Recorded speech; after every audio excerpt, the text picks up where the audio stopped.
You wanted the best. You've got the best podcast. The hottest podcast in the world.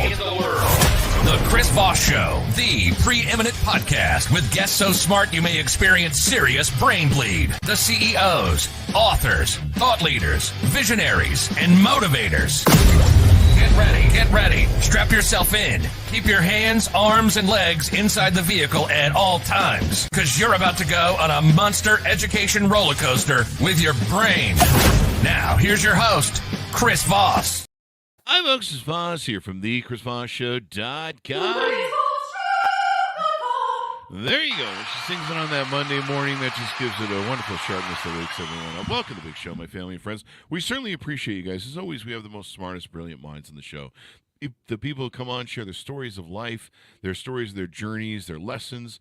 And as we always say, stories are the owner's manual to life. So as always, refer the show to your family, friends, and relatives. Goodreads.com/Chris Voss, LinkedIn.com/Chris Voss, Chris Voss 1 on the TikTokity, and ChrisVossFacebook.com. You can find all the different Chris Voss channels and groups and all that sort of good stuff. Today we have another amazing author on the show, and she shares her journeys as well.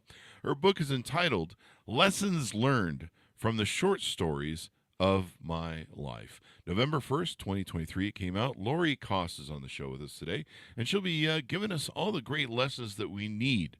There's somebody out there that needs her lessons. That's usually how it works with authors. Someone told me years ago, there's someone who needs to hear what you have in your book, Chris.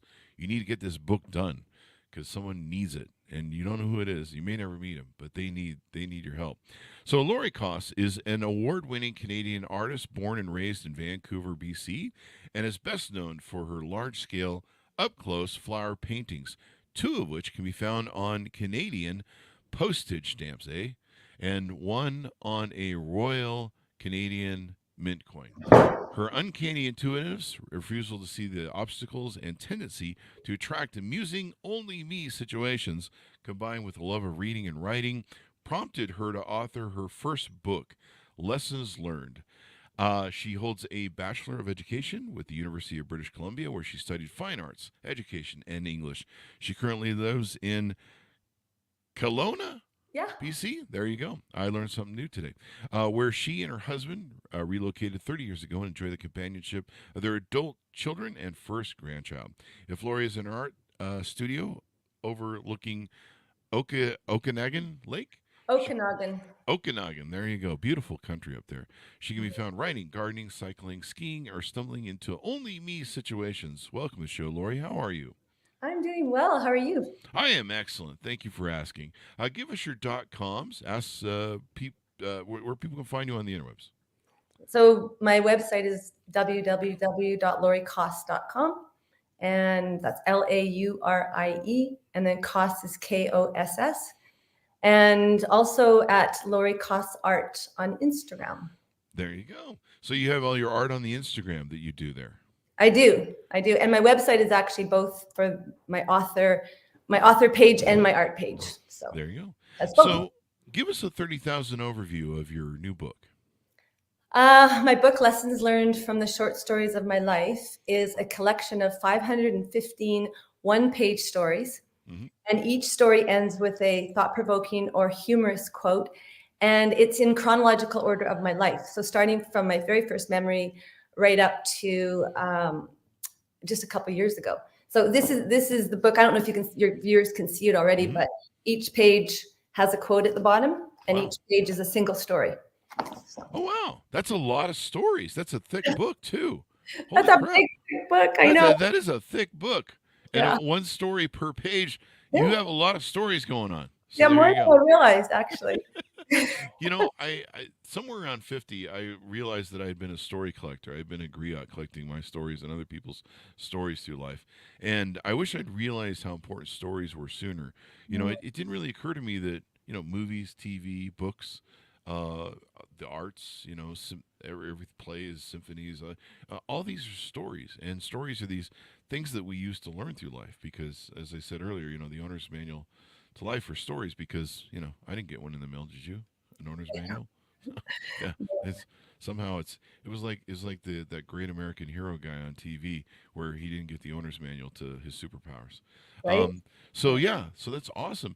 Now you we referenced in your bio something called only me situations. Oh gosh, yeah. What are only me situations? There's a lot of them, actually more than I realized. Once I started writing the book, I realized how many only me situations there have been in my life. But I think it's a term that first started when I was a child, and my parents or whoever would say, "Only you, Laurie," like only that would happen to you. And I don't know why I attract these kind of situations, but I always have. For instance, I'll give you one example right off the bat. The first one I can really remember. Well, no, there's a few more because I fell off an elephant when I was 9. But when I was 12, this is one of those only me moments. When I was 12, I wrote a limerick about my dad for school, and I remember the first 2 lines vividly because it prompted social services to show up at our door, actually. And it was, there once was a man named Bruce, and he was as horny as a moose. But I thought, roses have thorns, so that makes them thorny, and moose have horns, so that makes them horny. So you were just being cute with your limerick or Yeah, so poetic. social services showed up at the door to check to make sure that my dad wasn't up to something. But Wow. so that was probably my first only me moment. I'm sure your family enjoyed that moment too.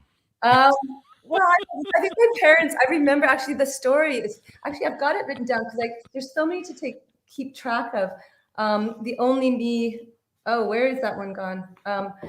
Oh, here it is. Yeah, story 61. Yeah, so story 61 has my parents being like quite mortified that the social services showed up, and they had to kind of stumble through explaining that no, there's nothing going on. But they end up, I could see that at age 12, I could see them laughing at each other and looking at each other and just being so amused but so horrified at the same time. So that was probably my first only me moment. And then, there's been a lot over the years. Do you want to hear more? I mean, it's Yes, please. well, on my first date with my husband, I lit my menu on fire. So yeah. I've been on a lot of dates. I've never had that happen. So you scored highly on the only. Yeah, that was the first date. And he still married you, huh? He did. That wasn't a sign, a bad sign. Maybe it was a good sign. Yeah, it was. I don't know. I think he said at the end of the date, "Well, I know if this is going to be an interesting life. If that kind of, you could see that it would not be boring if you married me." And I guarantee you, it's not been boring. Does he let you near matches or any flames since then? Rarely. Yeah, that's a good choice. But yeah, so that was funny, and there's been tons. I mean, I looked through them recently, and I think there's about 40 or 50 different ones in the book. So about 10% of the book are only. You could do a stand-up thing and take this on the road, Well, we could. You know what? Well, here's a funny one. I once tried to convince Howie Mandel that we knew each other, went to high school together because he looked familiar to me. So you honestly believed it then? Yeah. Are you sure we don't know each other? I'm sure we must have gone to high school together. You look so familiar. It was so mortifying. And of course, you tell my family after that, and they're always like, "Only you, Laurie." Sounds like your family knows you pretty well. Exactly. But it makes for great stories. Yeah, here's one that's funny. This one's so awful and funny at the same time. When we moved to Kelowna, we didn't know anyone here. It's a 4-hour drive inland from Vancouver, and it was a town of 150,000 now. And so back then it was even smaller, and we didn't know anyone. And my husband is a family doctor, and he wanted to meet colleagues and make friends. So he invited, I think it was 4 couples over for dinner. And what I was trying to do is make a really good impression because we wanted friends. And so I was trying to make a good impression on these. They were mostly doctors. They were all medical people at the very least. And I'm the artist. Anyhow, so his pager goes off and he has to go see a patient right before dinner. So he said, just kind of draw out the, cocktails or whatever. So I did that. And we took a little slow tour of the house, and we get to my art studio, and there's a painting of a flower on the easel. And one of the physicians say, "What type of flower is that?" And I couldn't remember for a second. And then I remembered, "Oh, it's a chlamydia," I said. And a chlamydia. And they all looked at me with the oddest look. And I said, does nobody know what chlamydia is? And one of the doctors said, oh, we're all very well acquainted. Chlamydia, Laurie, it's a venereal disease. And I went, oh my gosh, I mean, cyclamen, now I remember. But I said afterwards, doesn't cyclamen sound more like a venereal disease, and chlamydia sounds more like a flower? So anyways, it was an honest mistake, but it's so embarrassing to do that. They should just probably name a flower after this point. So. Right? Exactly. So anyway, so that was a bad one. And then let's find out. We'll round back to the book. Let's tell us about how you grew up. People usually want to know about the author early on. How you grew up, what shaped you, how you kind of became this only person your family is like, she's going to have some interesting experiences. And then when did you know you became you were a writer? When did you start writing and stuff?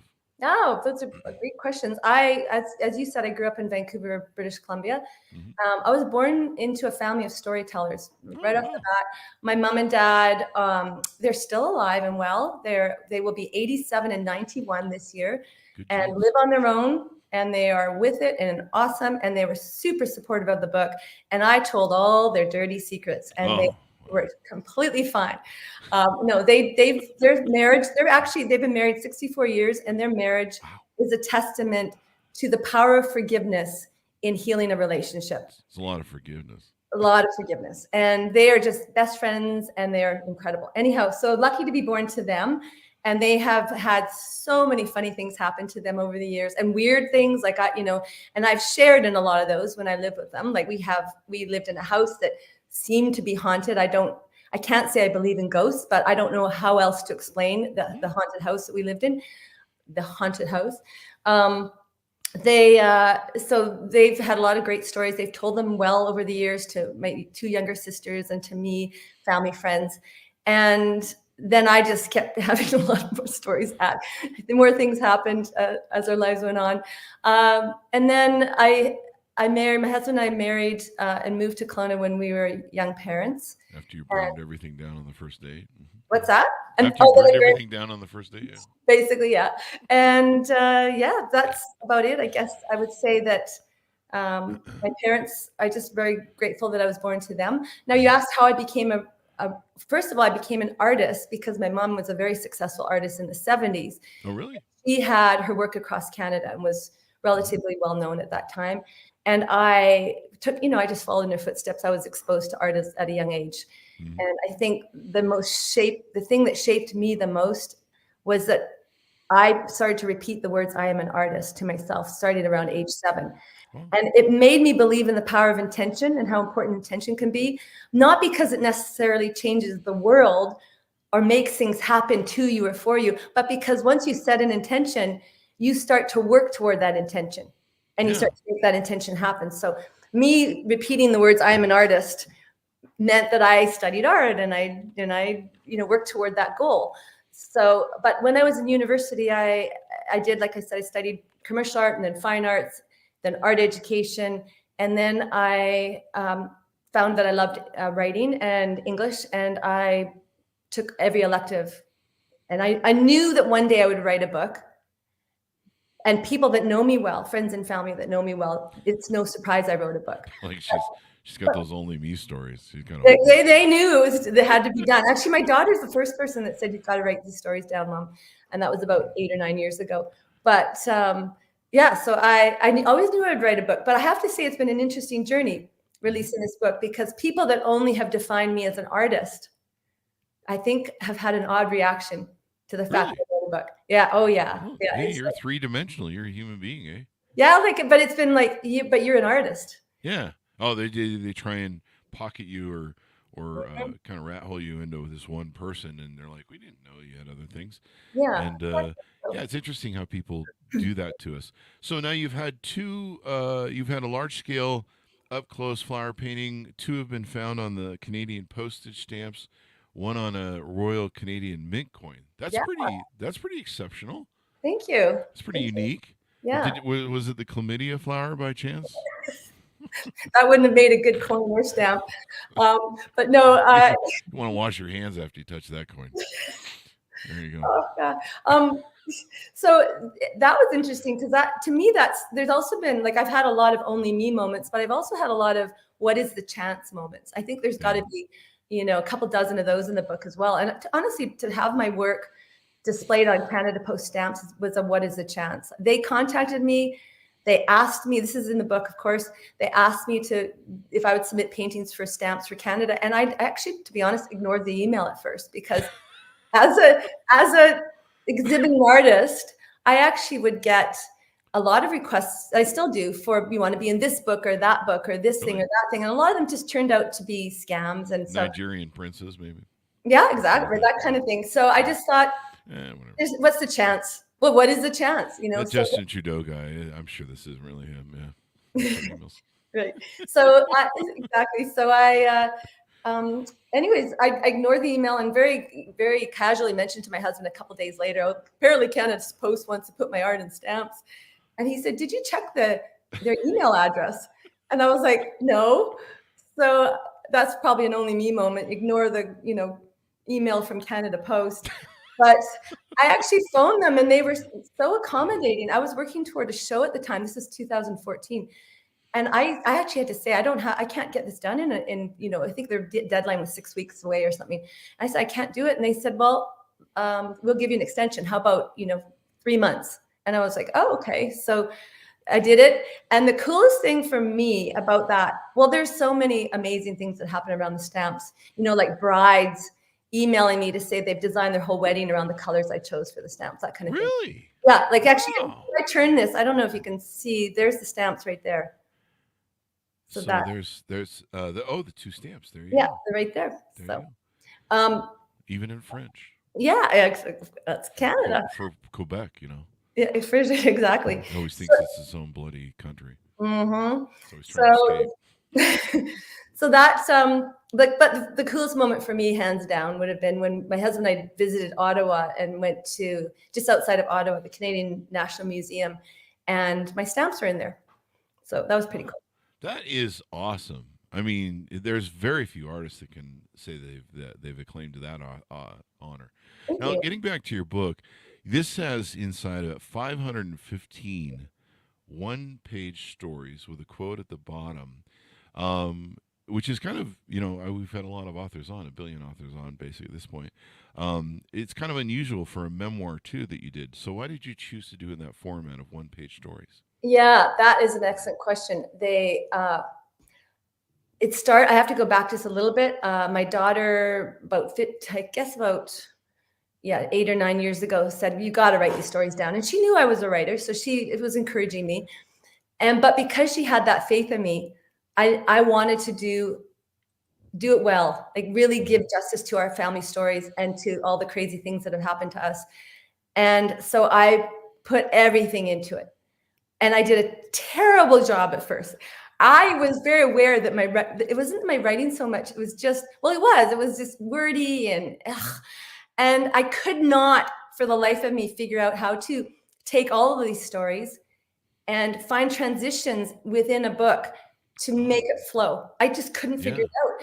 And I shelved the project probably 3 or 4 times. And every once in a while, Sarah would just say, Mom, are you writing our stories? Finally, I was a little sort of exasperated with the fact that I should be up to this. Actually, in the meantime, I read 3 fantastic books on writing, which I highly recommend. Stephen King's On Writing.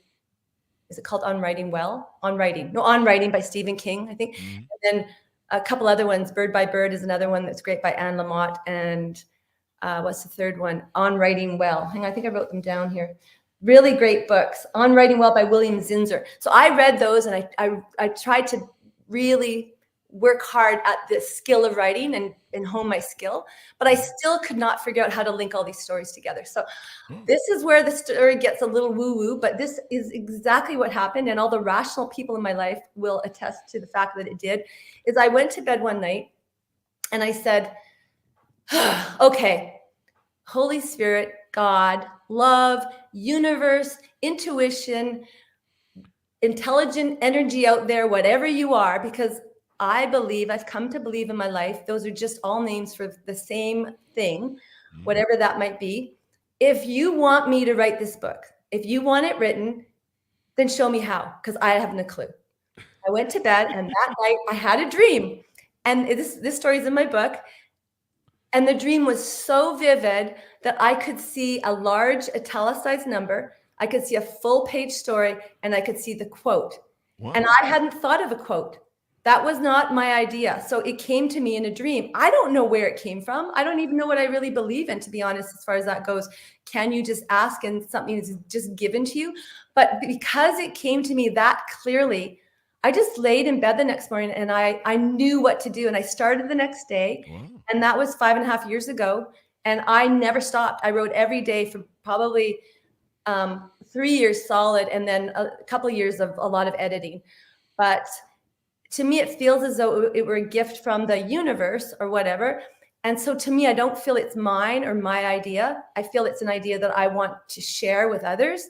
So if the only thing someone takes from my book is the fact that they could write a book like this too and use this format, then to me, that's fantastic. That's what it's all about. So I love more than anything to share this idea with others and for people to write their stories. Because as you said, the storytelling is almost a lost art. And I think we need to revive it. We definitely do. I think social media and, having media on every corner, 5,000 channels and 5,000 media delivery services, Amazon and Disney and Paramount and all these places, we've become numb to telling our own stories, and I've met people that I'm like, do you have any stories? Because I'm a story collector too, and they're like, no. I met people I'm like, what happened to you today? Anything cool happened today? No. This is what happened. Yeah, I had a girlfriend one time, a wonderful girlfriend, but she worked for Delta as a flight attendant, and so she would fly sometimes to 3 or 4 cities in however, whatever they do. Somebody's going to write me. They don't do 4 cities. Just stop. But she would meet hundreds of people because there's a couple hundred people on each plane, and she would do that. And then she would also stay in like New York or Chicago or all these various places. And she would come home, and I'd be like, hey, and I usually have like 5 stories of my day of some crazy shit that my employees did, or some weird stuff that happened at the office. And so I would have my stories, and then I'd be like, so what happened to you? She's like, nothing. I'm like, wait, you came in contact with 700 people and traveled to 2 or 3 major cities, and you didn't see anything weird? Like, nothing weird happened, nothing unique? As stories, I actually started thinking, I might plot to have her kidnapped one day, so that, and they just kidnap her for like half a day and then release her, and that way she'll have a story to tell me. But you're right. We don't realize how important stories are and telling stories. We used to do a thing, back in the day before TV and radio. People would entertain each other in the family. They would have family get-together nights, and it was kind of like talent night. And a lot of great talent, a lot of great actors and singers and people who came from that era because there was that seeding of telling stories and entertaining each other and taking some interest. And now we just kind of sit there and drool out the side of our mouth and go, stare at our devices Yeah. or whatever, right? Well, I think that now more than ever at this time in history, we are lacking connection. We seem like we're more connected, but we're actually not. And connection is what we learn from each other when we have an emotional connection, and the stories provide an emotional connection. And if you tell somebody what to do, they're less likely to bring that into their life than if you show them through a story. And what I like to say also right off the bat, well, I guess it's not right off the bat anymore, but what I like to say about the book is that I don't give any advice in this book. I'm not in any position to give advice. I'm not a counselor. I'm not a psychologist. I'm not a life coach. I'm not anything. I'm just an artist, an art educator. If you want to ask me about painting or art, I can give you good advice. So this book has no advice in it. It's just my stories. And if someone learns something and they take something away from my stories and they learn something that they can apply to their life because of what I'm sharing, then I've won. I will give you one example of a story that a lot of readers are responding to me with about this particular story. I don't remember the story number. It doesn't matter, but it just happened a couple of years ago. Well, I'd say maybe 3 or 4 years ago.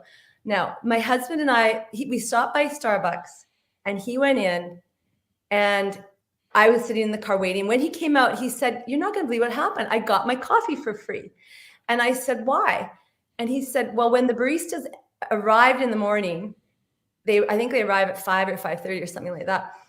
They made a pact that they were going to give the first person to say please and thank you a free coffee."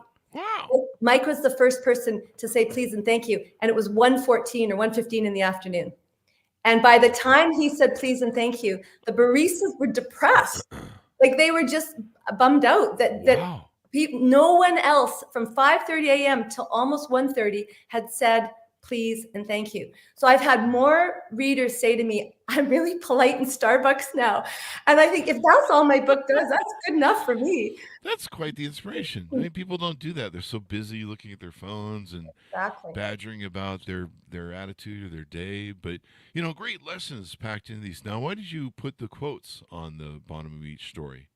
Well, because it came to me in a dream, and I decided I shouldn't argue with the universe. That There was you go. the main reason. But Never. I guess it goes back to me always being a lover of quotes. I've collected quotes my whole life, and I can look over, on the a wall of my studio. I'm in my art studio right now, and I can see I've got 1, 2, 3, 4, 5 quotes about painting that are right there that I read every time I sit down to paint. So I just have always loved quotes, and so I guess my psyche or the universe figured that out and decided that quotes would make sense on the bottom of each page. They sometimes highlight the lesson. Like I don't have to say the lesson in the story. The quote does that for me. Ah, I like that. Are these your quotes? Or these quotes from other people or mixed? They're not my quote. Actually, it's interesting. I could look at them as a whole, and I would say they come from a variety of literary, cultural, and historical sources. There you go. But there's also, I did quote people in my life that have said, like, I've got a quote from my daughter. She's on hold because she's a mama right now, but she is writing a book about connection. And so I quote her in the book. And I quote my son because he said something that really resonated with me a few years ago. And that is that we should have high hopes and low expectations in life. And I've always loved that. And then I quoted my husband. I can't remember offhand which quote of his I used, but so there's a few like that. But for the most part, it's, like I said, literary, cultural, and historical and entertainment.